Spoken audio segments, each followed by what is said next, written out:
Gostaria de meditar com os irmãos no capítulo 8 de Deuteronômio.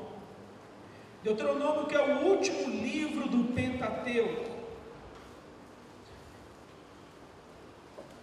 O nome desse livro significa a repetição da lei, a segunda lei. Para aquela geração acima de 18 anos que saiu do Egito, estava prestes a receber a promessa de adentrar na terra prometida aos seus pais. Então, no livro de Deuteronômio, Deus, de uma maneira didática, pedagógica, ele repassa, reprisa, repete a aliança com o seu povo. Quando nós olhamos para o livro do Gênesis, nós temos ali a criação e a queda. Quando nós olhamos para o livro de Êxodo, nós temos a escravidão, o Egito, e a libertação. Quando nós olhamos para Levítico, esse Deus que é santo, dá leis a esse povo. Quando nós olhamos para Números, nós vemos ali um Deus que conhece você pelo nome, conhece você na sua história. E quando chega em Deuteronômios, que Deus repete a aliança, repete a lei, é como ele dissesse assim: Charles, está nas suas mãos. Bruno, está nas suas mãos. Coloco diante de você a bênção e a maldição, a vida e a morte, e agora está nas suas mãos fazer a escolha. E diante desse pano de fundo histórico, desse contexto do livro de Deuteronômio, do Pentateuco, eu quero ler com você o capítulo 8, quando Deus diz àquela geração, quando Deus diz ao seu povo: cuidareis de cumprir todos os mandamentos que hoje vos ordeno, para que vivais e vos multipliqueis, e entreis e possuais a terra que o Senhor prometeu sob juramento a vossos pais. Recordar-te-ás de todo o caminho pelo qual o Senhor teu Deus te guiou no deserto estes 40 anos, para te humilhar, para te provar, para saber o que estava no teu coração, se guardarias ou não os seus mandamentos. Ele te humilhou, te deixou ter fome e te sustentou com o maná, que tu não conheceste, nem teus pais o conheceram, para te dar a entender que nem só de pão viverá o homem, mas de tudo que procede da boca do Senhor, disso viverá o homem. Nunca envelheceu a tua veste sobre ti, nem se inchou o teu pé nestes 40 anos. Sabe, pois, no teu coração, que como o homem disciplina seu filho, assim te disciplina o Senhor teu Deus. Guarda os mandamentos do Senhor teu Deus, para andares nos seus caminhos e o temeres, porque o Senhor teu Deus te faz entrar numa terra boa, terra de ribeiros de águas, de fontes, de mananciais profundos, que saem dos vales e das montanhas, terra de trigo e cevada, de vides, figueiras, romeiras, terra de oliveiras, de azeite e mel, terra em que comerás o pão sem escassez, e nada te faltará nela, terra cujas pedras são ferro, e de cujos montes cavarás o cobre. Comerás e te fartarás, e louvarás ao Senhor teu Deus pela boa terra que te deu. Guarda-te, não te esqueças do Senhor teu Deus, não cumprindo os seus mandamentos, os seus juízos, os seus estatutos, que hoje te ordeno, para não suceder que depois de teres comido e estiveres farto, depois de haveres edificado boas casas e morado nelas, depois de se multiplicarem os teus gados, os teus rebanhos, e se aumentar a tua prata e o teu ouro, e ser abundante tudo quanto tens, se eleve o teu coração e te esqueças do Senhor teu Deus, que te tirou da terra do Egito, da casa da servidão, que te conduziu por aquele grande e terrível deserto de serpentes abrasadoras, de escorpiões e de secura, em que não havia água, e te fez sair água da pederneira, que no deserto te sustentou com maná, que teus pais não conheceram, para te humilhar, para te provar, e afinal te fazer bem. Não digas, pois, no teu coração: a minha força, o meu poder do meu braço me adquiriram estas riquezas. Antes te lembrarás do Senhor teu Deus, porque é Ele o que te dá força para adquirires riquezas, para confirmar a sua aliança, que sob juramento prometeu a teus pais, como hoje se vê. Se te esqueceres do Senhor teu Deus, e andares após outros deuses, e os servires, e os adorares, protesto hoje contra vós outros, que perecereis, como as nações que o Senhor destruiu de diante de vós, assim perecereis, porquanto não quisestes obedecer à voz do Senhor vosso Deus. Amém. Deus Santo e Pai querido, nós queremos te agradecer pela Tua palavra que é viva. Nós te agradecemos, ó Pai, porque o homem não vive só do pão, mas de toda palavra que procede da Tua boca. E essa palavra é vida para a nossa alma, Pai.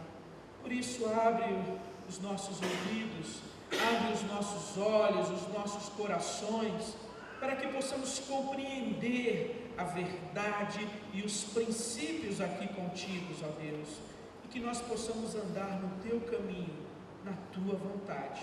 Tem misericórdia de nós. Assim pedimos em nome de Jesus. Amém. Amém. Irmãos, essa palavra é dirigida a um povo peregrino, a um povo que está encaminhada, a um povo que não estava na sua morada definitiva, a um povo que ia em direção a uma promessa. E nessa palavra que Deus traz à nação de Israel, ao povo de Deus, Ele exorta o povo a observar princípios importantes, fundamentais, para que esse povo possa desfrutar da bênção de Deus. Porque mesmo sendo um povo que conhece a Deus e a sua palavra, esse povo poderia viver em miséria, sob maldição, sob desgraça, se esse povo de maneira deliberada escolhesse voltar as costas para Deus e andar nos caminhos do seu próprio coração. Então Deus, como um Pai amoroso, gracioso, Ele chama o povo e fala: nós precisamos conversar, e eu preciso relembrar princípios importantes para você, porque senão essa nação que está nascendo, essa nação que está surgindo, ela corre o risco de desaparecer, de se desintegrar, de virar como uma nação qualquer, um povo qualquer, corrupto, corrompido. Mas para que isso não acontecesse, para que esse povo não se desviasse da presença de Deus, Ele chama a atenção aqui para princípios importantes. E o que nós temos a ver com esse capítulo, com essa história?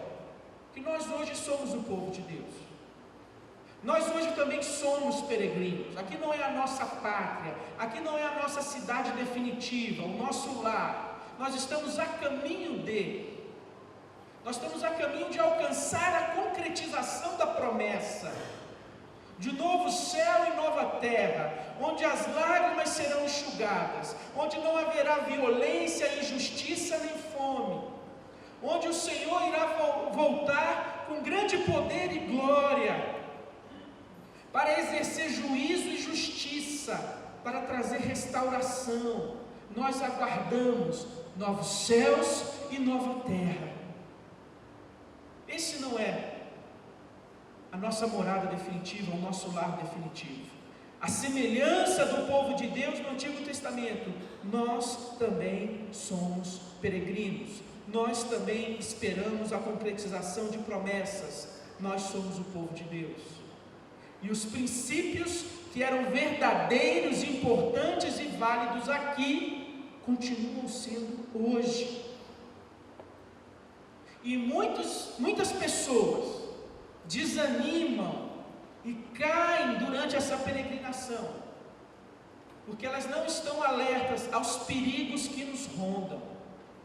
Paulo em Timóteo falou sobre Demas, que sendo um servo do Senhor, um obreiro de Deus, desanimou, se afastou, voltou para o mundo. E essa é uma possibilidade que ronda, que cerca o esfriamento na fé, o desânimo, o afastamento de Deus. Mas para que na nossa peregrinação nós possamos receber a totalidade das bênçãos de Deus, nós precisamos atentar para 3 perigos.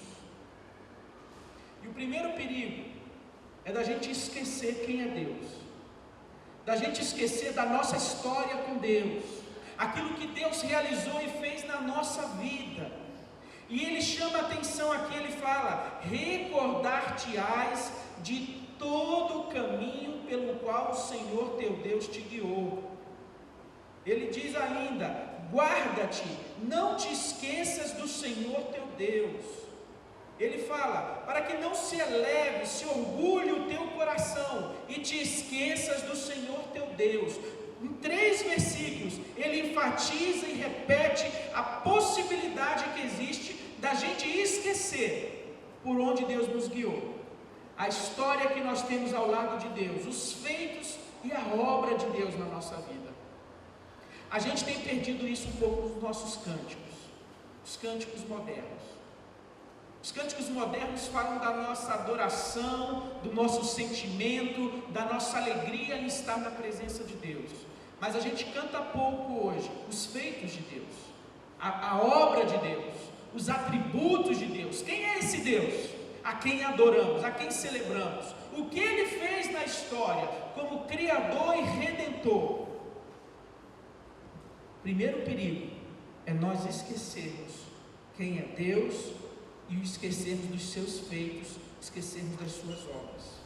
E meus irmãos, nós precisamos lembrar, nós precisamos trazer a memória, nós precisamos recordar de onde Deus nos tirou, como era a nossa vida antes de conhecermos ao Senhor, as lutas e dificuldades que atravessamos nessa caminhada, mas Deus sempre ao nosso lado, Deus sempre nos sustentando, Deus sempre cumprindo a sua palavra, no sentido de que Ele não nos dá aprovação acima das nossas forças.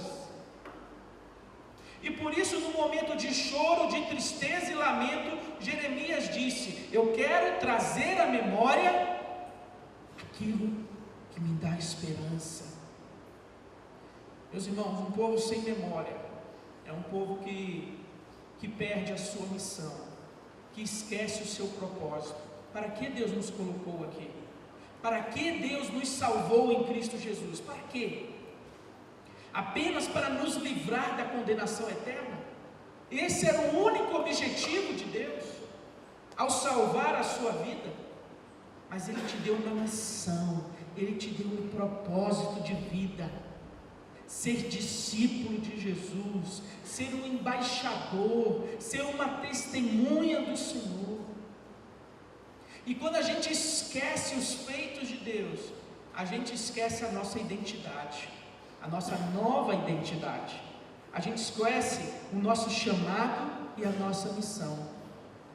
E a gente se torna um povo murmurador. Porque quem tem memória curta não tem gratidão. E aí a gente abre a boca para murmurar contra Deus. Deus, porque fulano é abençoado, porque ciclano prospera, porque tudo dá certo na vida de Beltrano e a minha vida parece que está patinando, eu não saio do lugar, eu trabalho, eu me esforço, eu me empenho e eu não vejo a bênção de Deus na minha vida, e assim eu vou olhando para a esquerda, para a direita, vou colocando os olhos na casa do outro, e aqui ele fala que Deus deu o maná. Só que o maná, meus irmãos, ele vinha de acordo com a necessidade da família.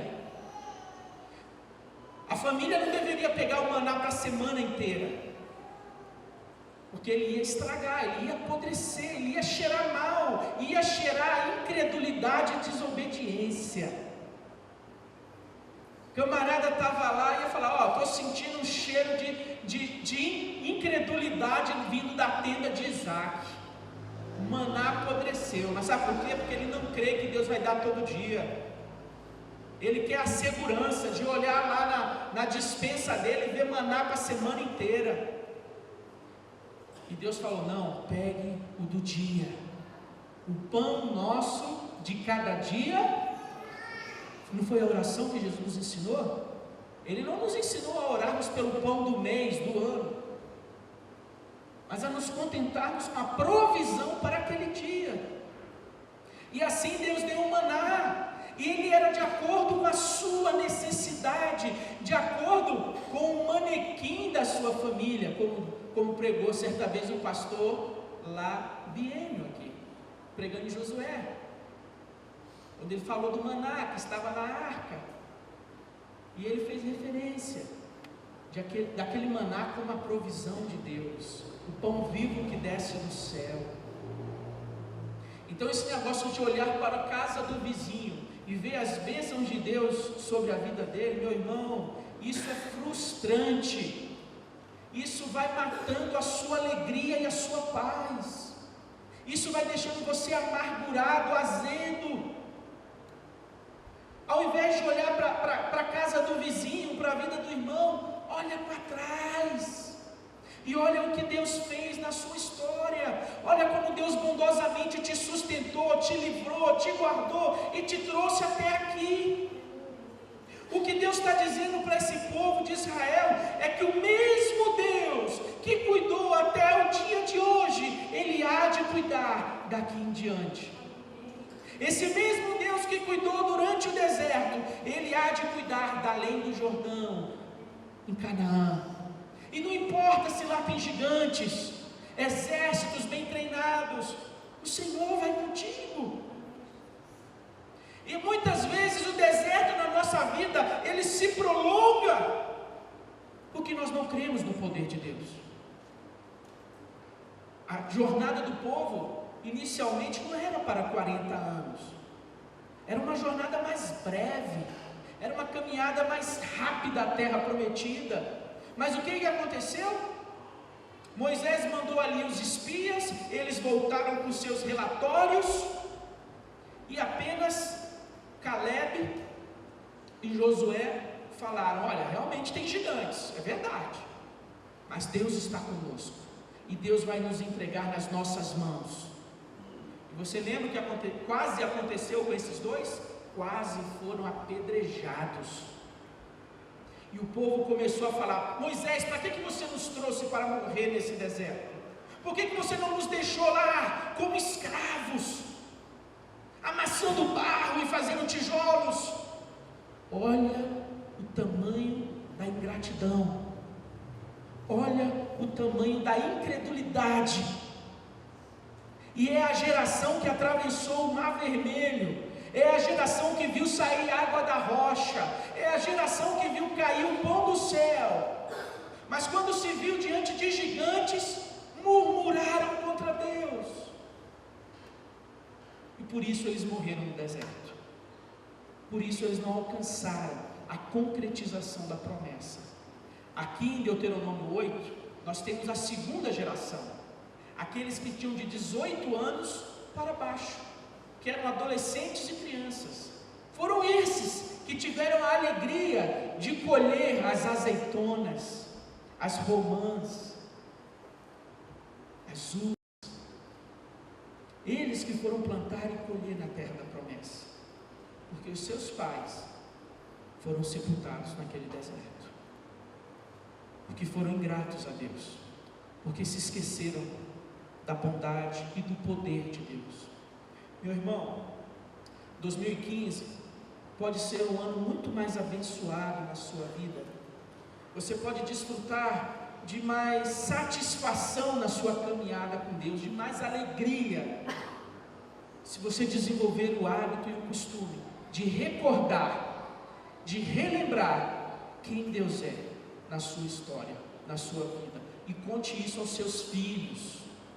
Transmita essa experiência com Deus aos seus filhos. Conte a eles as experiências que seus pais tiveram com Deus. Transmita esse legado de fé.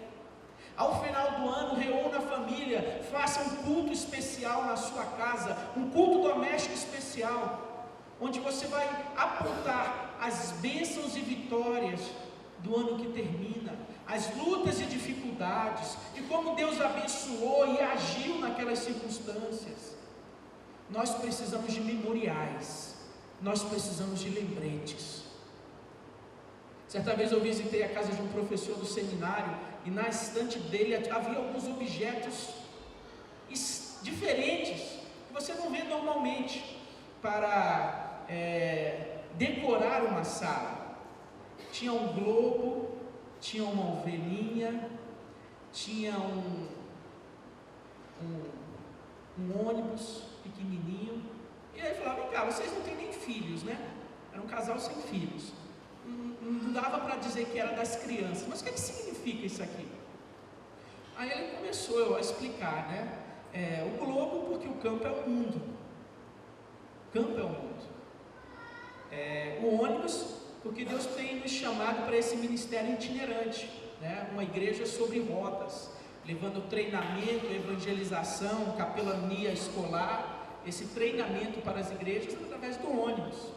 E a ovelha, para a gente nunca se esquecer quem é o pastor, e que nós somos as ovelhas.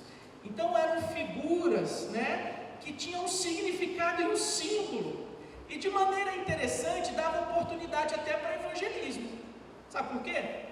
Porque assim como eu entrei naquela sala, fiquei curioso e perguntei, quantas outras pessoas não perguntaram?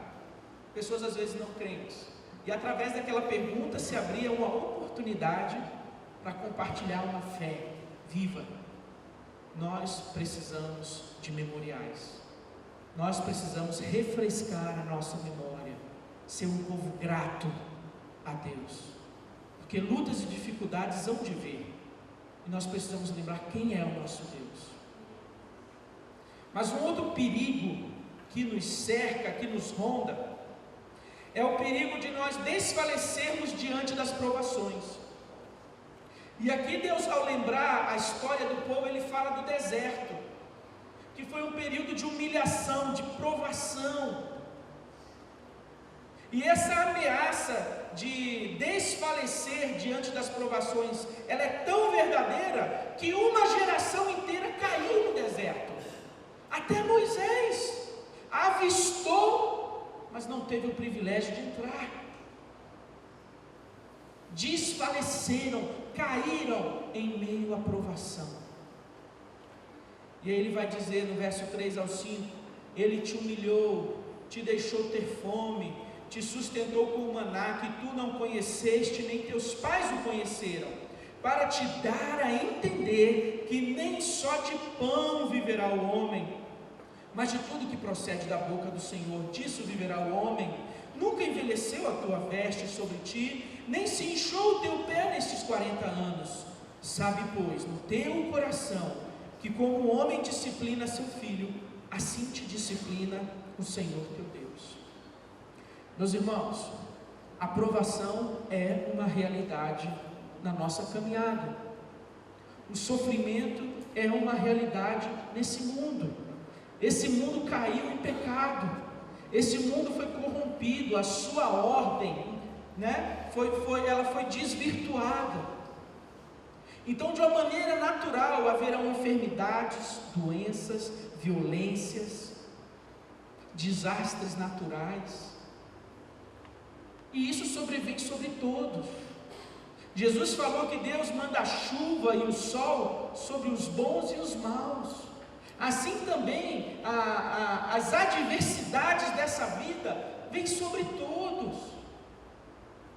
Mas as adversidades e lutas ainda deixam crentes perplexos, surpresos e, pior ainda, decepcionados com Deus, como se Deus houvesse falhado, como se Deus houvesse traído a minha confiança. Como é que Ele permite isso na minha família, com o meu filho, com a minha esposa? Eu sou o servo do Senhor, e Deus envia uma provação dessa na minha vida. E às vezes a pessoa verbaliza isso, muitas vezes fica guardado, calado ali no coração, mas esse é um sentimento, uma atitude que vai corroendo por dentro, vai minando a nossa fé, vai roubando a nossa alegria, porque a gente ainda não entendeu aquilo que Jesus disse, que no mundo tereis aflições, que aqueles que quiserem viver piedosamente serão perseguidos, que a nós foi dado o privilégio de não somente crer, mas de também padecer por Cristo, de que nós somos convidados para nos identificar com a humilhação de Cristo, para que depois possamos nos identificar com a glória de Cristo.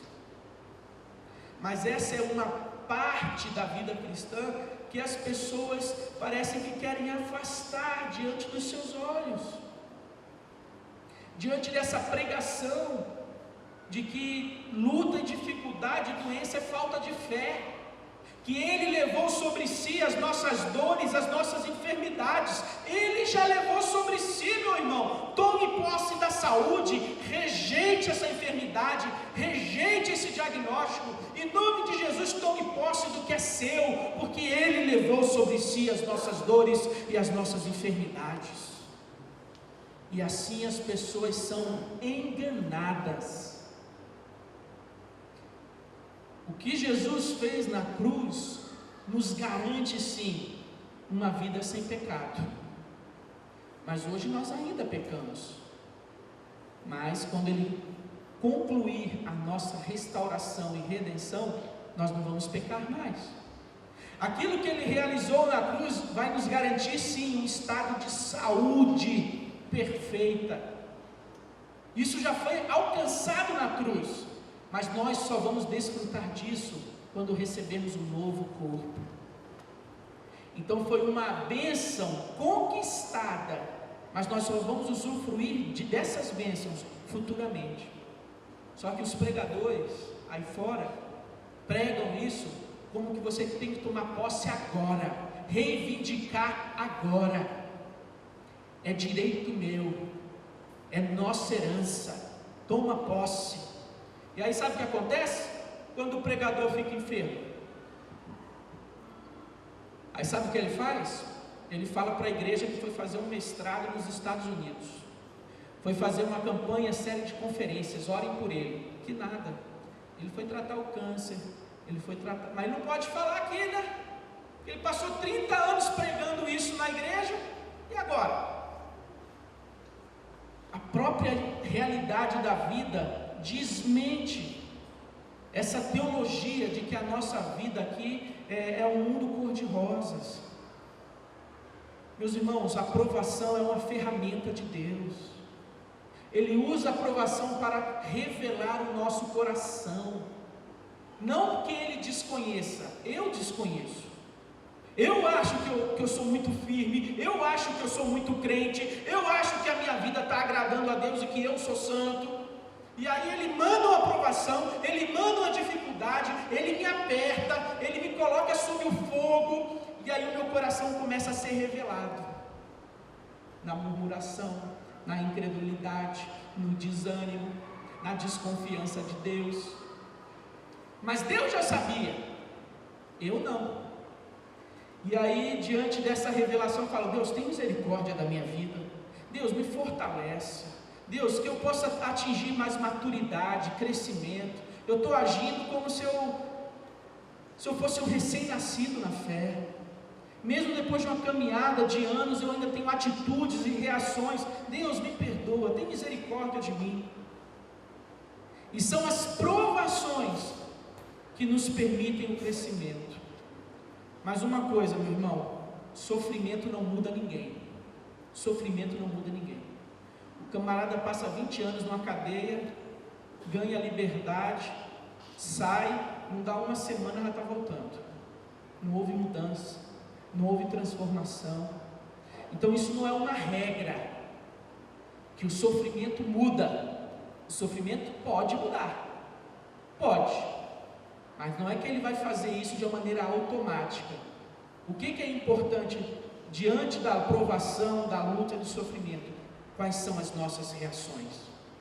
Como que eu vou reagir? Como que eu vou responder? Eu vou me afastar de Deus? Eu vou ficar magoado, chateado com Deus? Ou eu vou usar dessa situação como uma oportunidade, um trampolim para crescimento, para amadurecimento, para fortalecer a minha fé, para eu ser um homem mais cheio de Deus, ser uma pessoa de oração? O sofrimento pode me ajudar nesse crescimento. Ele pode ser apenas uma dificuldade, mas pode se transformar numa oportunidade. Como você reagiu às lutas que 2014 trouxe a você e a sua família? Qual foi a sua reação? Você se afastou de Deus, se afastou da igreja? Você no seu coração guardou ali desconfiança, ressentimento, amargura? Que as lutas que o ano de 2015 reserva para mim e para você sejam oportunidades bem aproveitadas para crescimento, para conhecer mais a Deus, para que a nossa fé seja fortalecida, para que possamos dizer como Jó: antes eu te conhecia de ouvir falar, mas agora, Deus, os meus olhos te veem.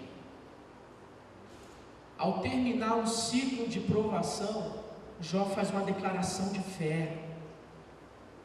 Jó está dizendo: Deus, é verdade, todas as coisas cooperam para o bem. O Senhor é um maestro que compôs uma sinfonia, e tem algumas notas nessa sinfonia que eu não entendo, mas o Senhor é um maestro sábio e habilidoso, e que sinfonia linda o Senhor escreveu. Então que as dificuldades possam trazer crescimento, por isso perseverança. Qual é o princípio aqui? Perseverança na provação. Perseverança. E o último perigo que se coloca diante dos peregrinos, diante do povo de Deus, é que o choro pode durar uma noite, mas a alegria vem pela manhã. Há lutas e provações, mas Deus manda o maná, Deus manda a água, Deus abre o rio, Deus entrega os gigantes diante de você, e você acaba recebendo a promessa, a bênção de Deus. Deus te abençoa. Você, o sofrimento, a provação e o deserto acaba sendo uma página virada. E aí, quando nós estamos desfrutando desse novo momento que Deus nos dá, nós temos novamente um perigo. Lembra da memória? Lembra do esquecimento? A gente tem um perigo de orgulhar o nosso coração e se esquecer que foi Deus quem nos trouxe a essa posição de conforto, de autoridade, de poder. Foi Deus que levantou você, foi Deus que te ergueu a essa posição. Mas aqui Deus fala: cuidado, pois depois que vocês estiverem fartos, saciados, morando em boas casas, vocês não venham se esquecer do Senhor Deus de vocês, que vocês não venham apenas dedicar e gastar o tempo de vocês com os bens, as propriedades, como aquela parábola que o Senhor Jesus contou, que preparou um banquete, mandou seus mensageiros a convidar as pessoas, e as pessoas começavam a falar: eu tenho que vender uma propriedade, eu tenho que fazer aquilo, eu vou casar, eu vou comprar, e eu não posso aceitar o convite para esse banquete.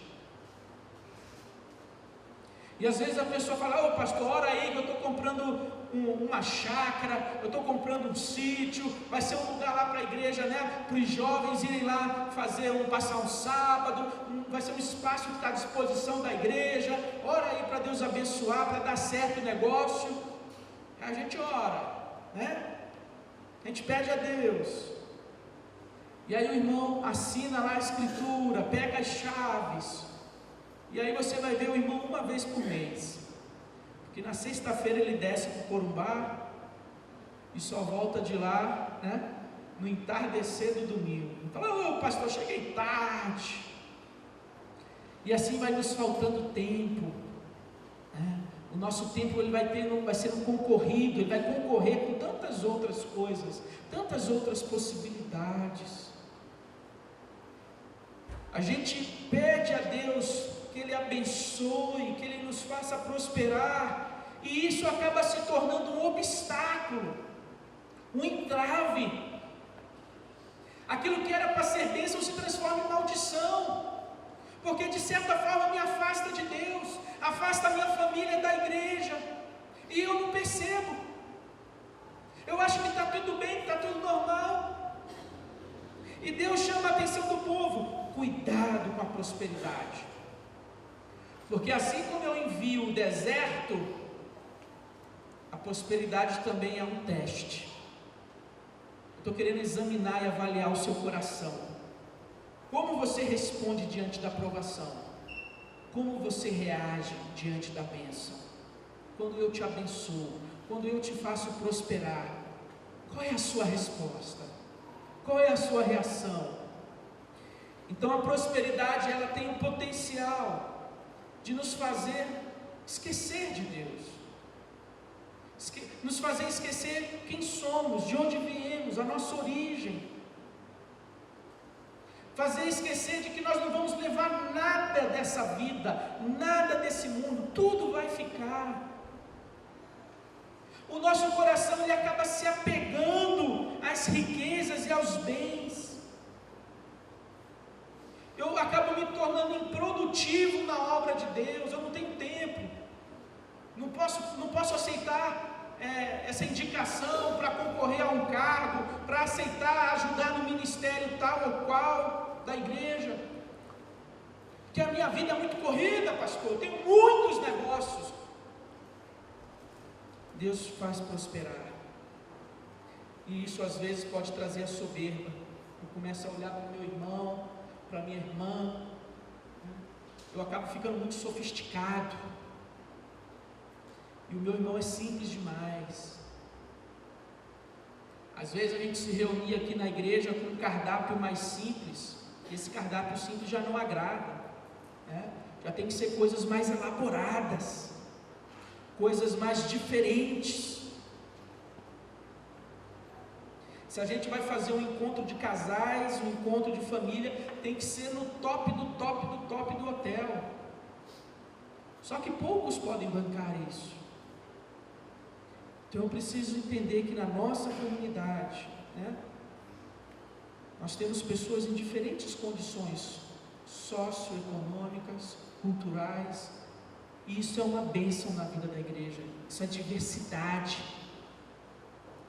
A igreja de Jesus não foi feita para um grupo específico, para uma elite, mas Ele chamou os fracos, aqueles que não foram de nobre nascimento, aqueles que não eram poderosos aos olhos desse mundo, e aos pequeninos Ele revelou aquilo que estava oculto. Por isso Ele falou: bem-aventurados humildes. Essa é a primeira porta para a bênção de Deus, essa é a primeira bem-aventurança que Jesus narra, porque sem humildade eu não me achego ao Senhor. E aí Jesus disse: eu não vim para os sãos, mas para os doentes. Mas existe alguém são? Não, todos somos podres, doentes, estamos em estado terminal por causa do nosso pecado.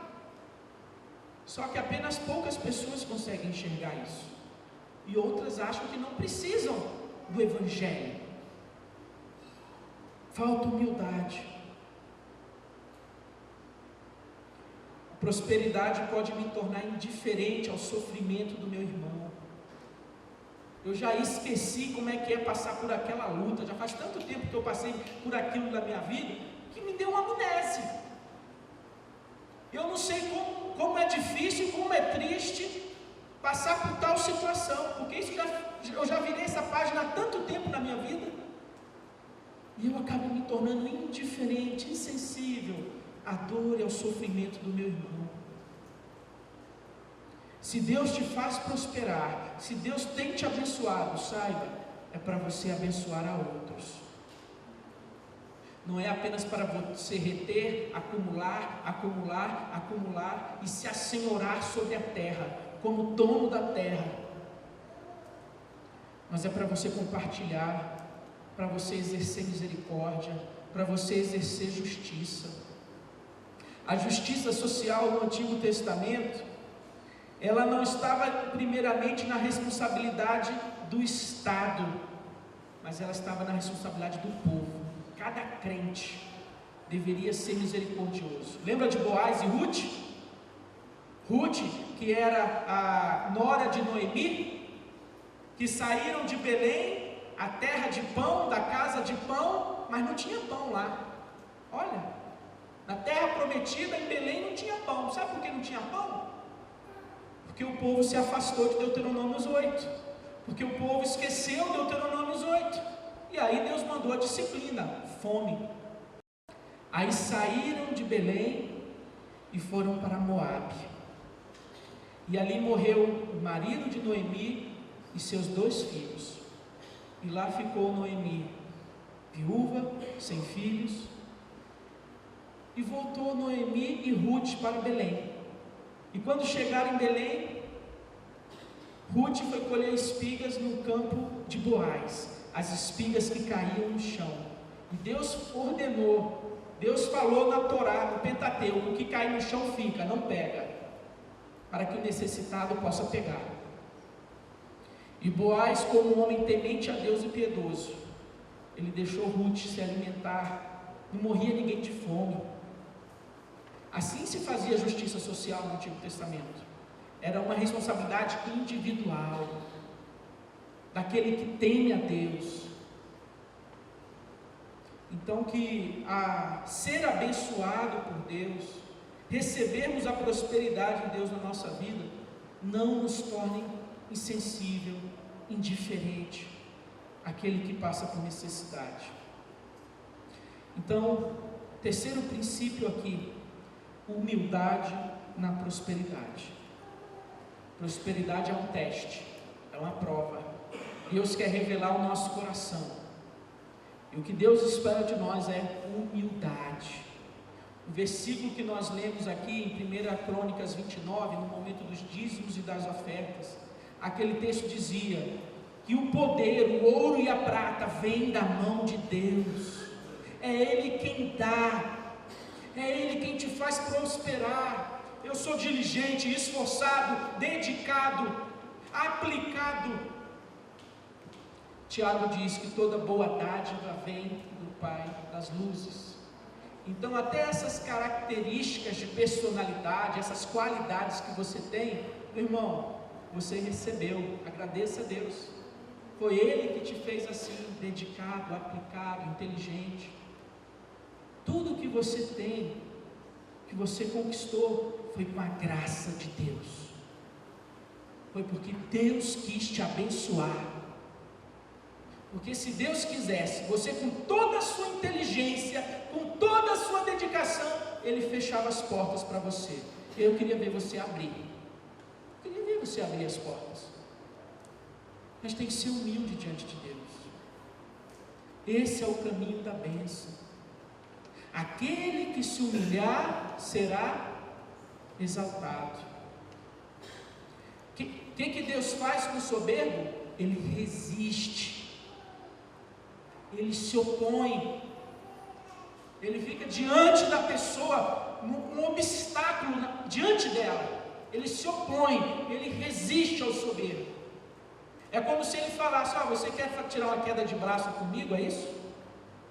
Então vem. Olha a insensatez e a loucura do soberbo. nós precisamos aprender a sermos humildes diante do Senhor. Somos peregrinos, estamos a caminho da promessa, a semelhança daquele povo. O nosso Deus, o nosso Pai, Ele continua nos disciplinando porque nos ama. Então que nós possamos aprender a lembrar aquilo que Deus fez na nossa vida, a perseverar na provação e a ser humilde na prosperidade. Quando nós crescermos na prática desses princípios, nós vamos ter mais maturidade, nós vamos ser crentes mais maduros, nós vamos saber lidar com a adversidade, com a dificuldade, vamos saber lidar com a bênção, com a prosperidade na nossa vida, nós vamos ter uma palavra de sabedoria para dar para o irmão, nós vamos poder compartilhar, dividir e abençoar o irmão.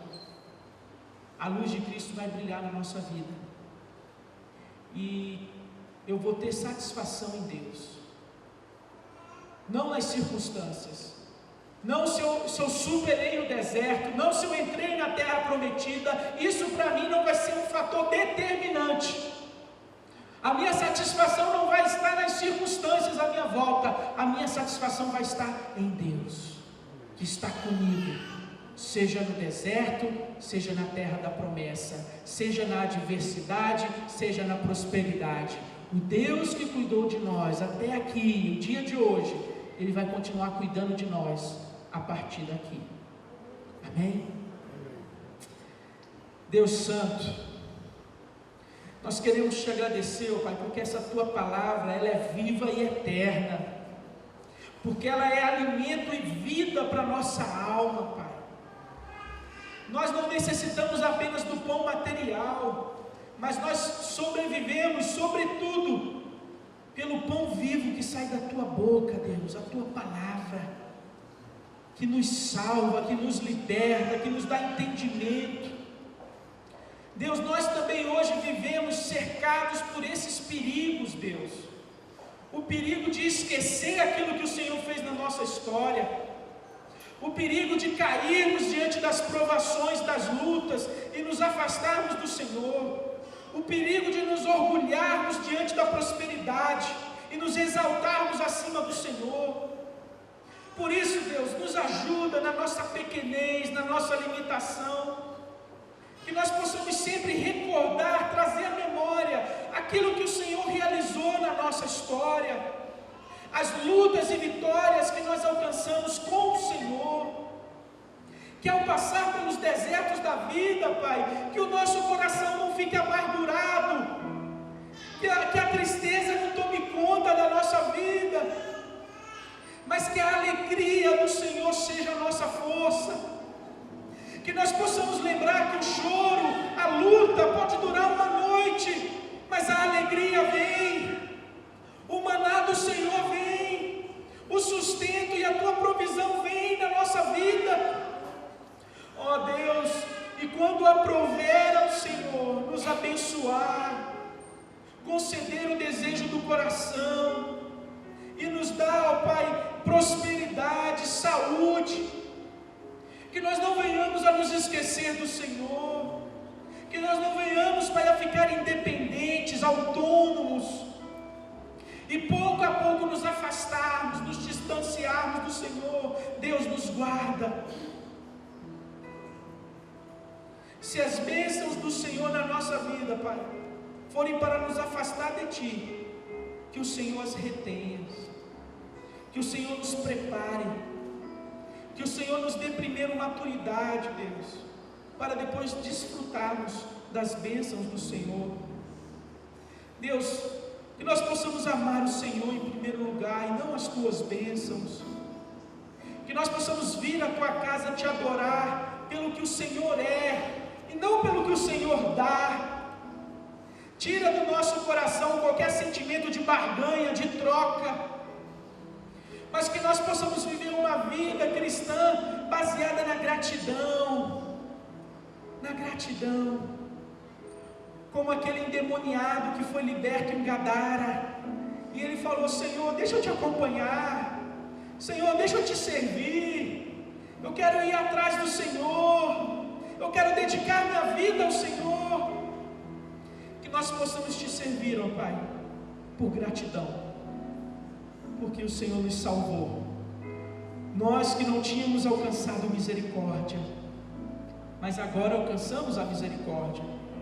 Nós que não éramos o povo de Deus, mas que agora somos o povo de Deus, nação santa, sacerdócio real, povo escolhido para proclamar as virtudes daquele que nos redimiu das trevas para o seu reino de luz.